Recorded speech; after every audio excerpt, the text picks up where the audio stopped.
Hello, TEDx Canberra.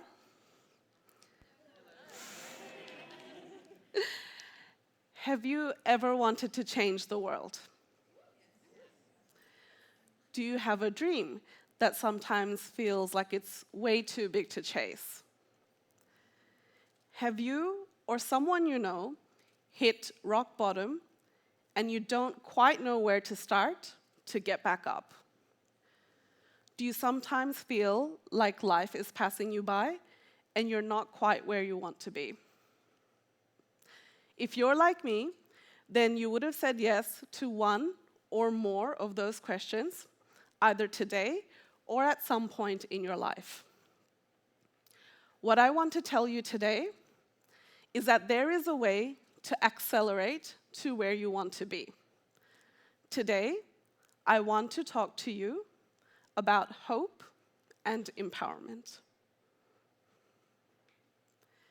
In my job and passion as an economist and a social innovator, my team and I research social outcomes.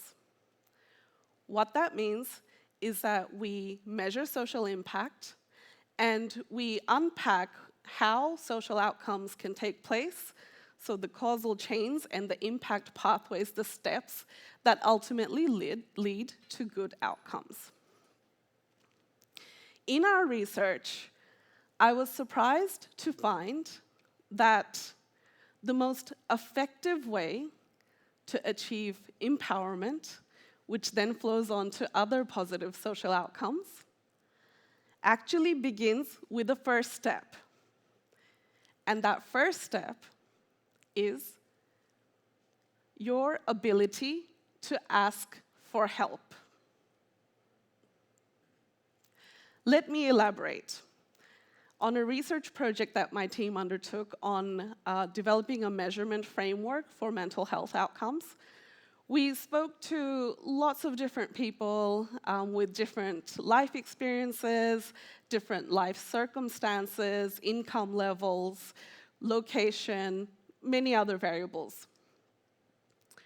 What stood out to me is that it's really important to have good systems, timely responses from services, but no system or service can make you great unless you yourself are first empowered.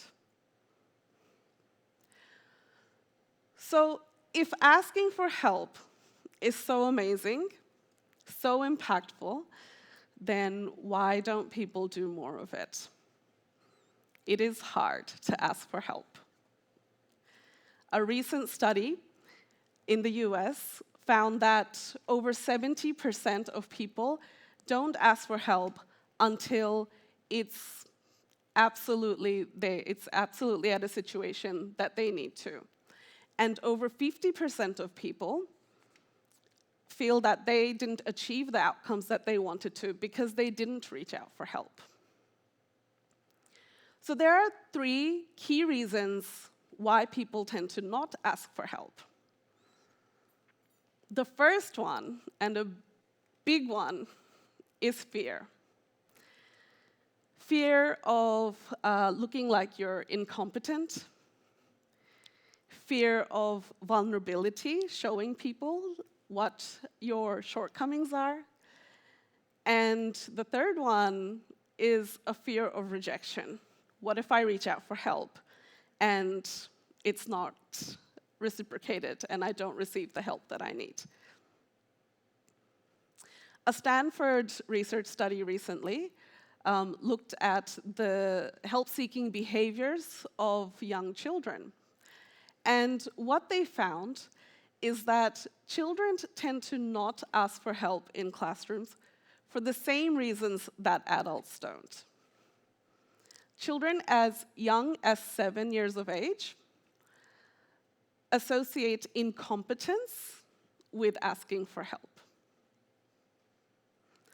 Second reason why people tend to not ask for help is that they could be in a state that we often refer to as survival mode.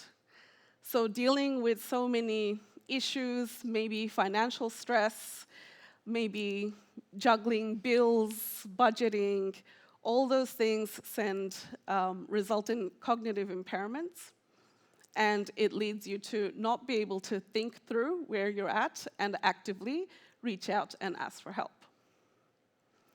The third reason is that you're waiting for someone to come and help you. So spontaneous help.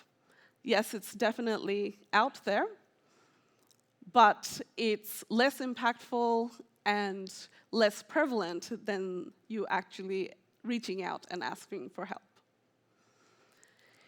It's not really a surprise that sometimes people wait for people to come and help if we think about the fairy tales that we're told as young children. So Snow White, Rapunzel, Cinderella, they all have that Prince Charming that they'd been waiting for, that they come and rescue them. But life is not a fairy tale. I have never been good at asking for help until I got to a situation where I had no choice.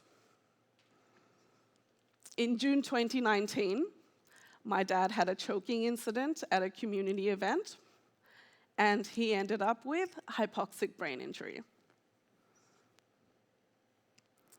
I had to make the decision together with my mom and sister on whether or not we remove his life support. The health system advised me very strongly that he would never open his eyes again, he would never interact, and that I would be doing a great disservice to him by choosing to not take out his life support. My gut feeling was a little bit different to the advice that I got, because I knew my dad and I knew that he would fight as hard as he could to live, be alive. So I went from someone who never asked for help because it would show that I'm incompetent and share my vulnerabilities, to being someone who went and asked everyone for help. I started by asking God Almighty, and I went to every person I knew within my networks who connected me to other people in their networks to seek advice and guidance on what the right thing to do was. Because I sought that advice and support, because I asked for help, I decided not to take out life support. And my gut feeling was right. In 2 weeks' time, he didn't need life support anymore. 2 months later, he opened his eyes. A little bit after that, he sat up. A few months after that, he was interacting, blinking, he recognized me. For the next 2.5 years, until he passed away just last December, we had the best conversations through the soul. We had the best interactions. And if I didn't reach out and ask for help at that point, I would have lost those 2.5 years of really great memories with my dad.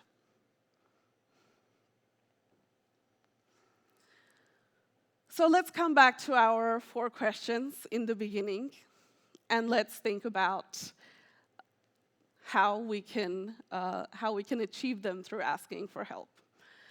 So let's think about if you're in a situation where you've hit rock bottom and you're stuck in a rut. Through our research, we got to speak to a fabulous woman who was on drugs, in and out of the prison system, and had her children in the foster care system. She was also homeless. So through talking to her, what she said was that she got to a point where she became very determined that this time things were going to be different. She wasn't going to go back into prison, and she was going to get herself off of drugs, even though she realized that it was something that was making her feel good. She did that, and we asked her, what was different this time? And you guessed it. It's because she reached out and she asked for help. She knew that there was someone that she could reach out to. Seeing this woman in her home, off of drugs, being a total boss, and in the process of getting her kids back, just gives the greatest sense of joy. You see, the thing is that she didn't just help herself, actually, because when you reach out and ask for help, you are actually giving someone else a gift. You're giving someone an opportunity to help. And that has a tremendous impact on well-being. So well-being research indicates that one of the biggest factors in having positive well-being is actually having a clear and defined sense of purpose. When you're able to help someone, it adds to your purpose. So what if you're that person who's being reached out for help? So yes, it adds to your purpose, but also remember that it's not possible always to help everyone. I know that sometimes when you're being asked for help, it might get to a stage where you feel burnt out, maybe sometimes even resentful, and perhaps disappointed that you're not able to help everyone. So what I wanted to say is that if you're a person who's being asked to help, you can also help by asking others to help. And I think about my very good friend, Dr. Rebecca Reeve, who's a brilliant economist, but also a tireless advocate for refugees. What I've noticed about her is that every time she's asked to help someone, and they do incredible things, she reaches out to her network of brilliant lawyers and other advocates, and together they achieve an impact that would otherwise not have been achieved if she was to do it just on her own. So what if you have a big dream and you want to change the world?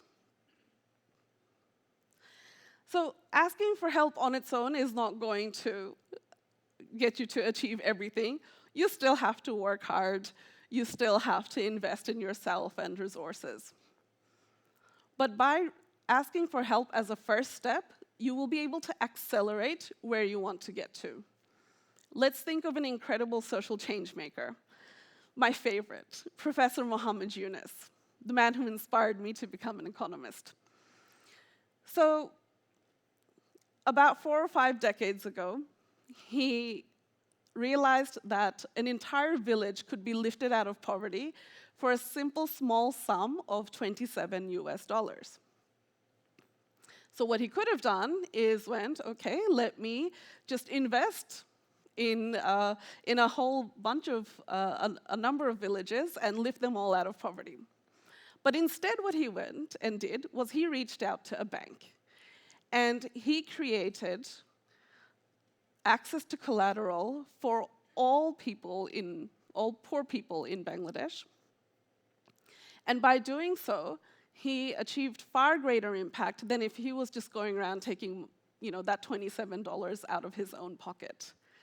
And of course, microfinance, which is the term for this initiative, has made a huge impact in Bangladesh and all over the world. So by reaching out, asking for help, and collaborating, what he actually did was amplified his impact and achieved great outcomes for other people much faster and to a larger extent than he would have done so if he went at it alone. So, we've established that asking for help is great.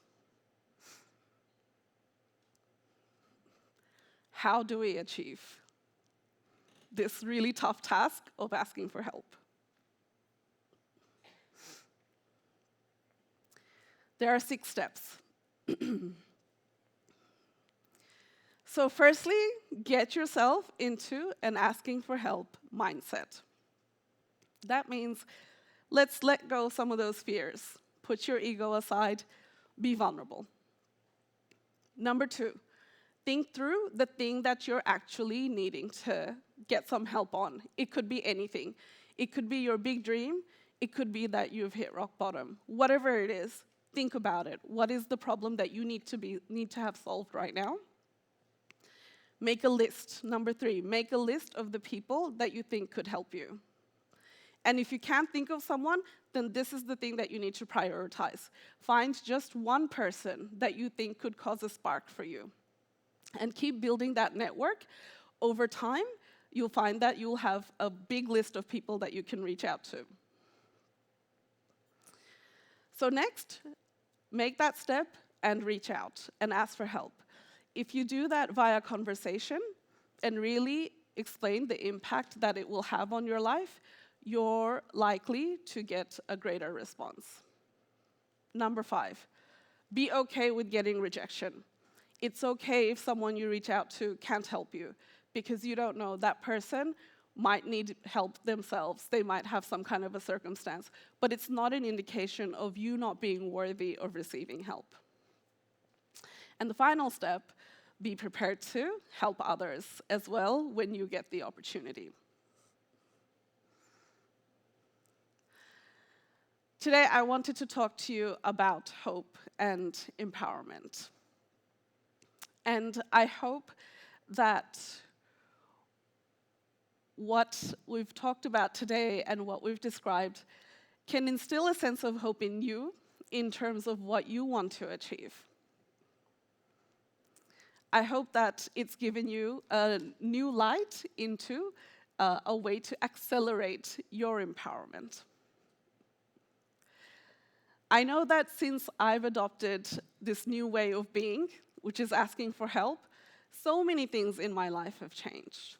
I have a beautiful network of people that I regularly reach out to when I need help, whether it's because I have a project that needs saving, whether it's because I'm trying to scale a social impact and I'm trying to figure out the best way of doing that, whether I need help moving or if I need some help saving some kind of an activity during one of my crazy social experiments. I've got these people, and it's so beautiful.